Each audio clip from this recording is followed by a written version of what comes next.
आप सबों का स्वागत है हमारे YouTube चैनल शिक्षा वाटिका में। तो इस वीडियो में मैं लेकर आया हूं क्लास 10 CBSE बोर्ड में पूछा जाने वाला एक टॉपिक व्याकरण से रचना के आधार पर वाक्य भेद। ये जो रचना के आधार पर वाक्य भेद हैं, ये CBSE क्लास 10 कोर्स ए और कोर्स बी दोनों में पूछा जाता है। तो प्यारे विद्यार्थियों, आप वीडियो के अंत तक बने रहें और सीखें रचना के आधार पर वाक्य भेद। इस वीडियो में मैं आपको पूरा डिटेल से ये सिखाऊंगा टॉपिक। आप यदि हमारे चैनल पर नए होंगे तो हमारे चैनल को लाइक, शेयर और सब्सक्राइब करना नहीं भूलेंगे। तो देखते हैं। देखिए, रचना के आधार पर वाक्य के 3 भेद हैं: सरल वाक्य, संयुक्त वाक्य और मिश्र वाक्य। तो देखते हैं, सीखते हैं। पहले सरल वाक्य। सरल वाक्य का परिभाषा कि जिस वाक्य में एक उद्देश्य और एक विधेय होगा उसे सरल वाक्य कहते हैं। अर्थात देखिए, ये जो उद्देश्य है ये इंग्लिश में कहलाता है सब्जेक्ट, और ये जो विधेय है ये कहलाता है प्रीडिकेट। जैसे आप कहते हो इंग्लिश में कि राम ईट्स ए मैंगो, तो यहां जो ये सेंटेंस आप देख रहे हैं, ये जो राम, ये आपका क्या होता है? सब्जेक्ट। और ये जो बाकी का जो पार्ट है इसको कहा जाता है प्रीडिकेट।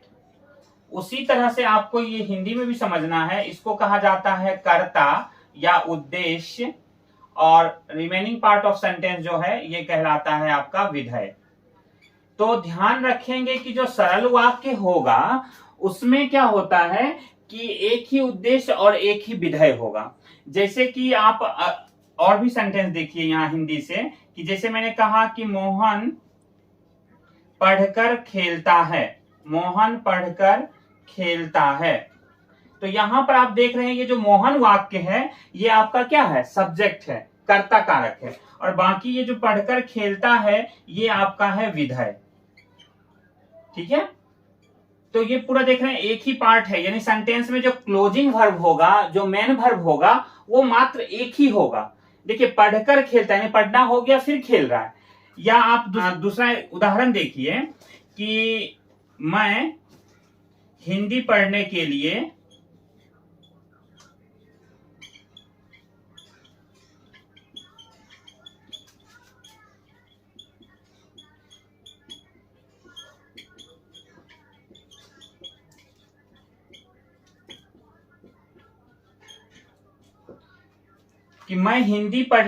शर्मा जी के पास जाता हूं। ये जो मैं देख रहे हैं ना, ये आपका है सब्जेक्ट, यही है आपका क्या? उद्देश्य। और बाकी जो हिंदी पढ़ने के लिए शर्मा जी के पास जाता हूं, ये सारा पार्ट आपका कहलाता है विधेय। तो आसान से ये समझिए कि सरल वाक्य में एक ही सब्जेक्ट, एक ही प्रीडिकेट, मेन वर्ब आपका एक ही होगा, क्लोजिंग वर्ब एक ही होगा।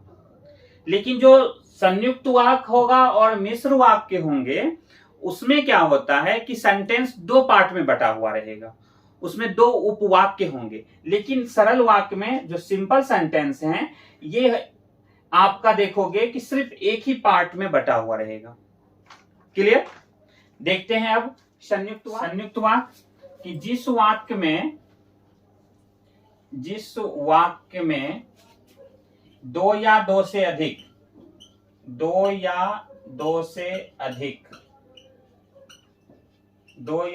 अधिक उपवाक्य योजक जो है यहां पर ये कहलाता है समुच्चय बोधक अव्यय। समुच्चय बोधक अव्यय जो है ना, इसे अंग्रेजी में कहते हैं कंजंक्शन। ठीक है, कंजंक्शन से जुड़ा होता है, उसे संयुक्त वाक्य कहते हैं।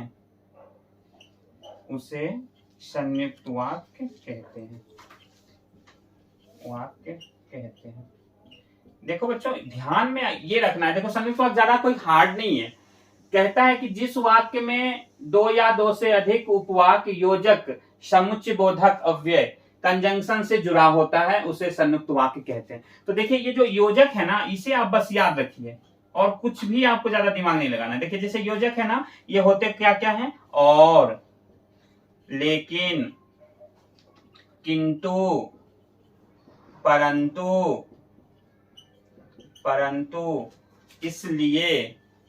इसलिए, या, अथवा, तथा, बल्कि। ये सब देखिए योजक है, यानी ये सभी कंजंक्शन है।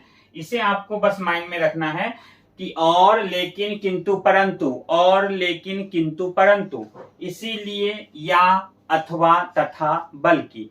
ये यदि किसी भी सेंटेंस में मिल जाए, ये वर्ड किसी भी सेंटेंस में मिल जाए तो समझ जाना वो संयुक्त वाक्य है। जैसे आप कॉफी लेंगे या चाय। देख रहे हैं ना, यहां या लगाए ना। सूर्योदय हुआ और चिड़िया चहचहाने लगी।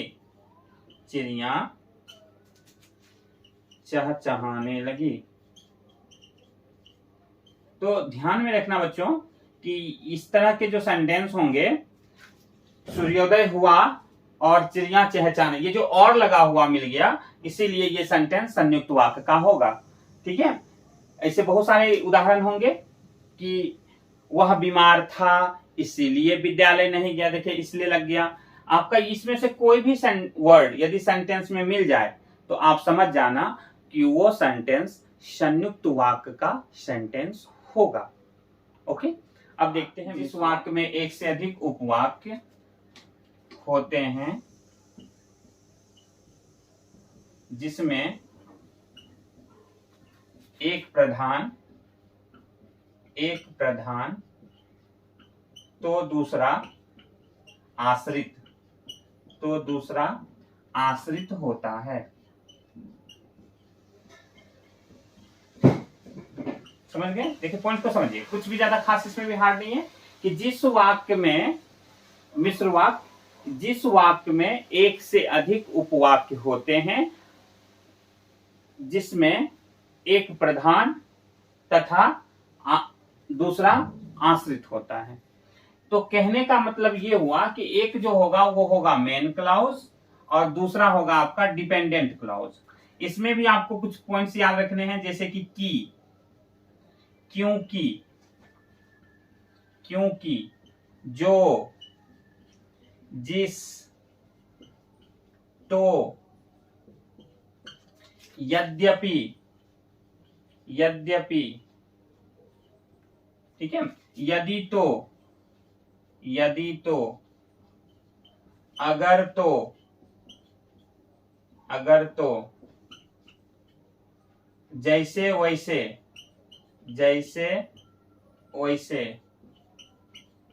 जब तब।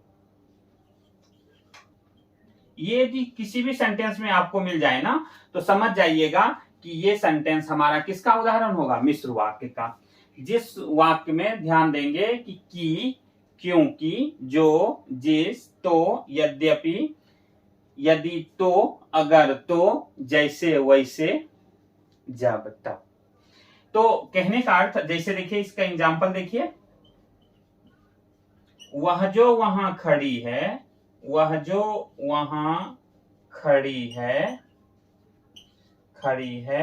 मेरी बहन है। देखिए दो पार्ट है ना, वह जो वहां खड़ी है मेरी बहन है। ठीक है, तो याद रखिए इस तरह का सेंटेंस जरूर परीक्षा में रहता है। तो अब देखिए जैसे कि क्योंकि वाला, वह विद्यालय नहीं गया क्योंकि बीमार था। ठीक है ना। तो अब मेरे कहने का अर्थ समझिए कि मैं क्या कहना चाह रहा हूं कि देखिए जो मिल गया, वह विद्यालय नहीं गया क्योंकि मिल गया, तो ऐसे शब्द जहां भी मिल जाए तो समझ जाइएगा कि वो मिश्र वाक्य का उदाहरण है। और इसमें कैसे जानेंगे कि दिस सेंटेंस जो है वो डिपेंडेंट है और ये हमारा प्रधान है? तो जो भी देखिए, जैसे क्योंकि से जुड़ा हुआ आपका शब्द हो गया बीमार था, वह बीमार था, तो ये शब्द हो जाएगा आपका आश्रित, ठीक है। और उसको छोड़ के जैसे वह विद्यालय नहीं गया, दिस तो ये सेंटेंस आपका हो जाएगा प्रधान। वह जो वहां खड़ी है, जो खड़ी है, ये हो जाएगा आपका आश्रित, बाकी का रिमेनिंग पार्ट आपका हो जाएगा प्रधान। क्लियर? अब देखेंगे कि मिश्र वाक्य में जो ये उपवाक्य है ना, आश्रित उपवाक्य, ये भी 3 प्रकार के होते हैं, इससे भी सवाल जरूर रहता है। अब देखिए ये मिश्र वाक्य में जो आश्रित उपवाक्य हैं, आश्रित उपवाक्य ये जो हैं ये 3 प्रकार के होते हैं, ठीक है। एक होता है संज्ञा उपवाक्य, दूसरा होता है विशेषण उपवाक्य, और तीसरा होता है क्रिया विशेषण उपवाक्य।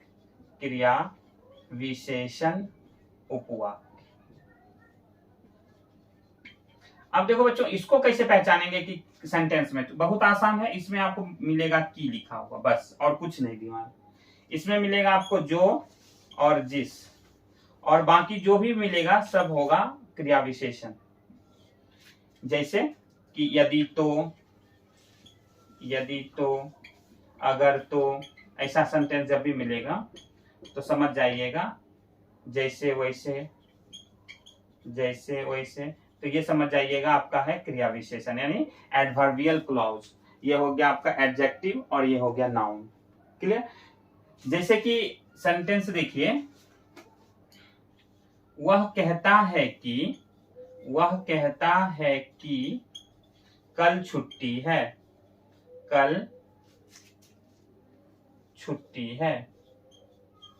छुट्टी। तो देखिए ये जो की लिखा हुआ मिला ना, इसलिए ये सेंटेंस क्या हो जाएगा? संज्ञा उपवाक्य। क्योंकि जो प्रश्न पूछा जा रहा है 2 साल 3 साल से, सारा व्याकरण आपका एमसीक्यू में आ रहा है, तो बस आप पहचानना अच्छा से सीख जाइए सेंटेंस, तो ऑटोमेटिकली आप पकड़ लोगे। तो कहने का अर्थ देखिए, बता रहा हूं फिर से, कि यहां पर जैसे है जो लगा हुआ, कि जैसे मैंने अभी क्या दिया था, वह जो वहां खड़ी है, मेरी बहन है। अब यहां जो देख रहे हो सेंटेंस में, जैसे ही आपको जो मिल गया तो समझ जाना कि ये विशेषण उपवाक्य का उदाहरण है। राम जिस गाड़ी से जा रहा है वह मेरी है, ठीक है। तो देखिए यहां जिस मिल गया तो समझ जाना ये विशेषण उपवाक्य है। एक और उदाहरण देखते हैं क्रिया विशेषण का, कि जैसे रहेगा कि जैसे ही सूर्योदय हुआ, वैसे ही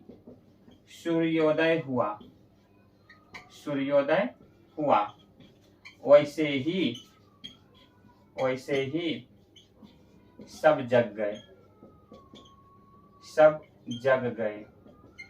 ओके, तो यहां पर देखिए कि जैसे ही वैसे ही, ऐसा जब भी दे दिया तो ये सेंटेंस आता है क्रिया विशेषण उपवाक्य में। क्लियर? उपवाक्य समझ गए? अब आप देखिए एक उदाहरण दिखाता हूं जिसमें कि ये तीनों भेद होंगे, और आपको जैसे कि एक सरल वाक्य दे रहा हूं कि वह घर आकर भोजन किया।